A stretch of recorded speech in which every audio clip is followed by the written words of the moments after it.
Channel. ব্লগটা প্রথমেই আমি দুটো পার্সেল আনবক্সিং করব, চলো দেখা যাক।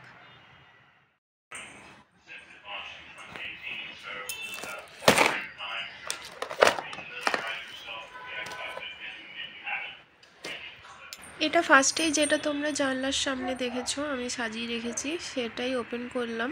ভালোই এসছে জিনিসটা, খুবই সুন্দর দেখতে। চলো এবার সেকেন্ড পার্সেলটা ওপেন করি। এটা একটা স্যান্ডেল অর্ডার করেছিলাম আমার জন্য, এটাও ভালোই এসেছে। ওভারঅল তো আমার খুবই ভালো লেগেছে।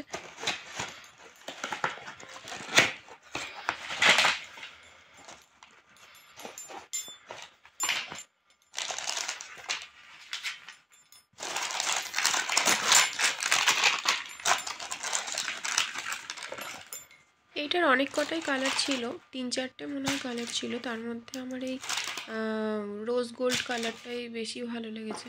এটা রোজ গোল্ডও ঠিক বলবো না, মানে গোল্ডেন আর একটু পিচ পিঙ্ক মিক্স করা যেরকম কালারটা মনে হয়।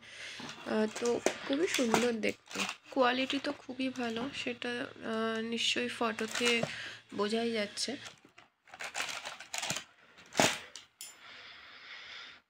আজকে ব্রেকফাস্টে একটু চিজ পাস্তা বানিয়েছিলাম। আমি আর ত্রিদীপ চিজ পাস্তা খেতে খুব ভালোবাসি, খুব সুন্দর হয়েছিল খেতে। রেসিপিটা জানতে হলে বলবেন পরে, আমি অবশ্যই আপনাদের সাথে শেয়ার করব। আর লাঞ্চে বানিয়েছিলাম দই ফুলকপি, এটা বেগুনের ভর্তা টমেটো দিয়ে করেছিলাম। এইটা ফুলকপির মানে দই ফুলকপি, আর এটা সব রকম ভেজিটেবল দিয়ে একটা স্যুপ করেছিলাম, হালকাই করেছিলাম লাঞ্চে। তো সন্ধ্যাবেলায় চলে গেছিলাম রামেশ্বরম ক্যাফে, আমাদের বাড়ি থেকে বেশি দূরে না। ওখানে ত্রিদীপের কিছু পরিচিত মানুষ এসেছিল বর্ধমান থেকে, অনিরুদ্ধ দা, মানে দাদা প্লাস বন্ধু দুটোই হয় সে। তো তাদের সাথে সেখানে দেখা হলো, মানে বেসিক্যালি আমরা ওখানে তাদের সাথে দেখা করার জন্যই গেছিলাম। আমার মেয়ে অনেক দিন পর অনিরুদ্ধদার কোলে চেপেছে, তার জন্য একটু ভয় পাচ্ছে। তো তারপর নর্মাল হয়ে গেছিলো আস্তে আস্তে।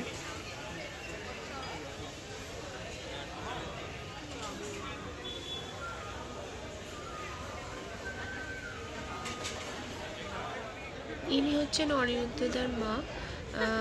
ও তো ওনাকে পেয়ে মনে হচ্ছে অনেক দিন পর কোনো বয়স্ক একজনকে পেয়েছে, তার জন্য ওর খুবই ভালো লাগছিল। কারণ এখানে দিদা ঠাকুমা কাউকে পায় না, তার জন্য ও খুবই আনন্দ করছিল তার সাথে। বড় বড় দেয়, খেতে পারবে না কিন্তু অনেক বড় বড় দেয় মোটামুটি।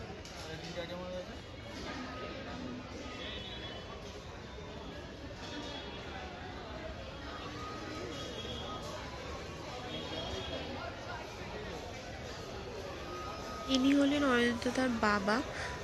এখানে জায়গাটা খুবই সুন্দর, ক্যাফেটা দেখুন, চারিদিকটা প্রচণ্ড সুন্দরভাবে সাজানো, আর প্রচণ্ড ভিড়ও ছিল এখানে, অল টাইম ভিড় থাকে। আর রাত্রির 2টো, 2:30, 3টে অবধি ভিড় থাকে।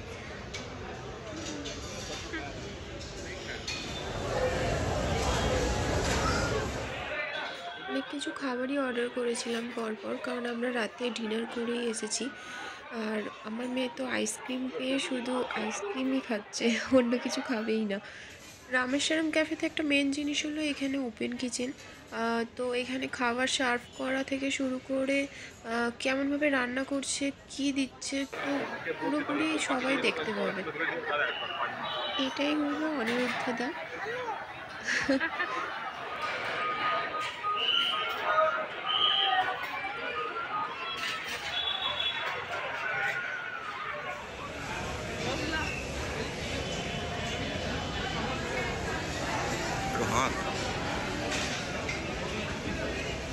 ওরা কালকে খুব মজা করেছে সবার সাথে, ওদের সাথে খুব খেলেওছে।